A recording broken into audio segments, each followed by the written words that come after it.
오늘 우리에게 주신 말씀은 사무엘하 3장 27절부터 39절 말씀입니다. 제가 봉독하겠습니다.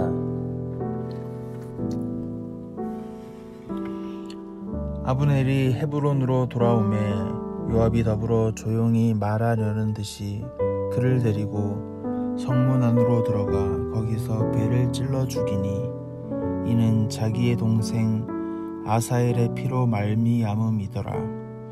그 후에 다윗이 듣고 이르되 넬의 아들 아브넬의 피에 대하여 나와 내 나라는 여호와 앞에 영원히 무죄하니 그 죄가 요압의 머리와 그의 아버지의 온 집으로 돌아갈지어다.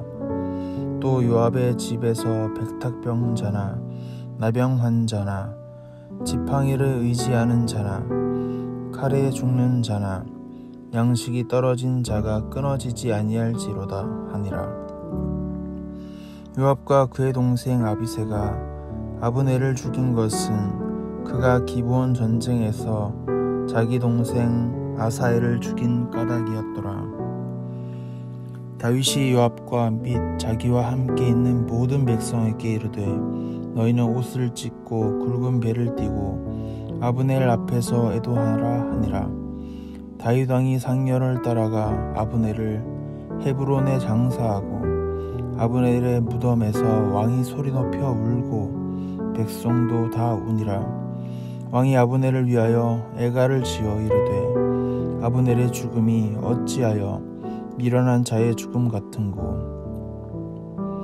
내 손이 결박되지 아니하였고 내 발이 착고에 채이지 아니하였거늘 불의한 자식의 앞에 엎드려짐 같이 내가 엎드려졌도다 하매 온 백성이 다시 그를 슬퍼하여 우니라. 석양에 뭇 백성이 나와 다윗에게 음식을 권하니 다윗이 맹세하여 이르되 만일 내가 해 지기 전에 떡이나 다른 모든 것을 맛보면 하나님이 내게 벌 위에 벌을 내리심이 마땅하니라 하매 온 백성이 보고 기뻐하며 왕이 무슨 일을 하든지 우리가 다 기뻐하므로 이날에야 온 백성과 온 이스라엘이 넬의 아들 아브넬을 죽을 것이 왕이 한 것이 아닌 줄을 아니라.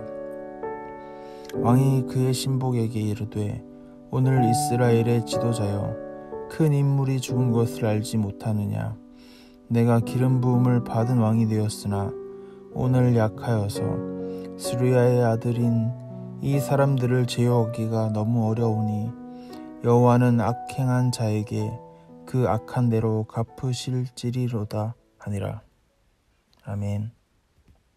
오늘 읽은 본문의 내용은 요압과 다윗의 대조되는 모습을 보여주고 있습니다.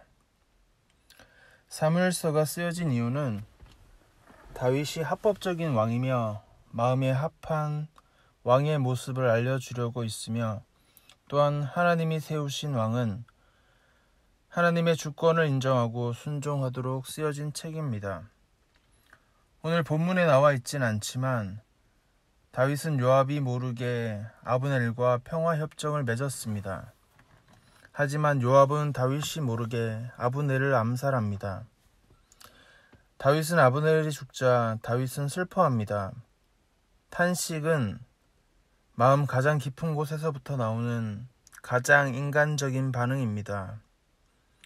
아브넬의 죽음을 애도하는 다윗은 사무엘하 1장에서 다뤘던 사울과 요나단에게 했던 깊이의 감정과 그의 삶의 존경심을 표합니다. 그러나 다윗은 탄식하기 이전에 29절에 의하여 다윗은 저주합니다. 최근까지 자신의 통치를 반대해왔던 아브넬의 죽음을 애통하고 자신의 조카이자 군대의 총사령관인 요압을 저주합니다.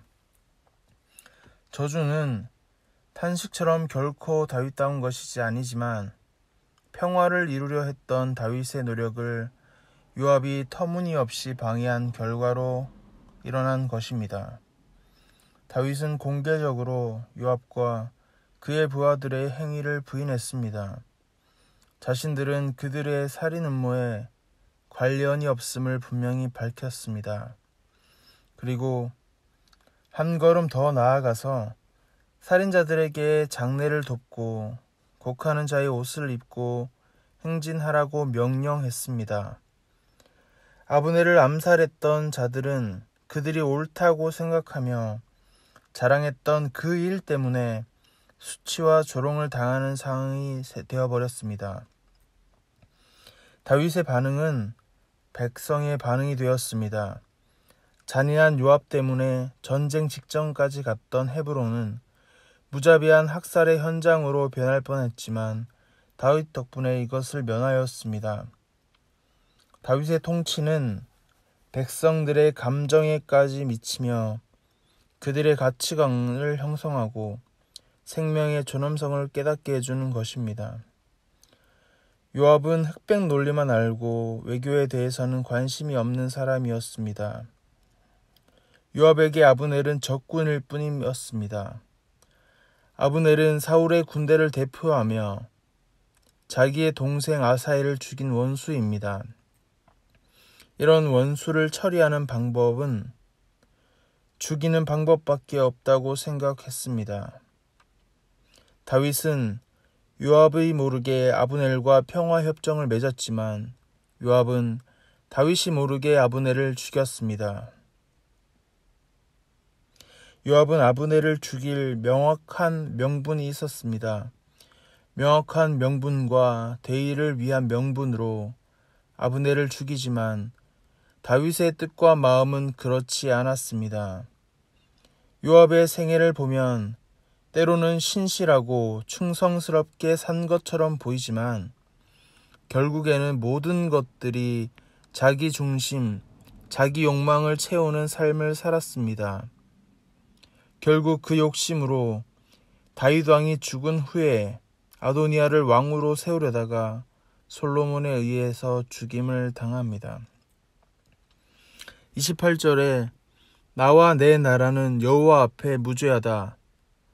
다윗이 이 말을 하는 것의 의도는 여호와 하나님 앞에 말하는 것입니다. 사무엘 상하서 전체에서 다윗은 나와 내 나라는 여호와 앞에 영원히 무죄하다라는 이 한마디를 지키기 위해서 얼마나 오래 참고 많은 고난과 역경을 감내했는지 사무엘서를 통해서 확인할 수 있습니다.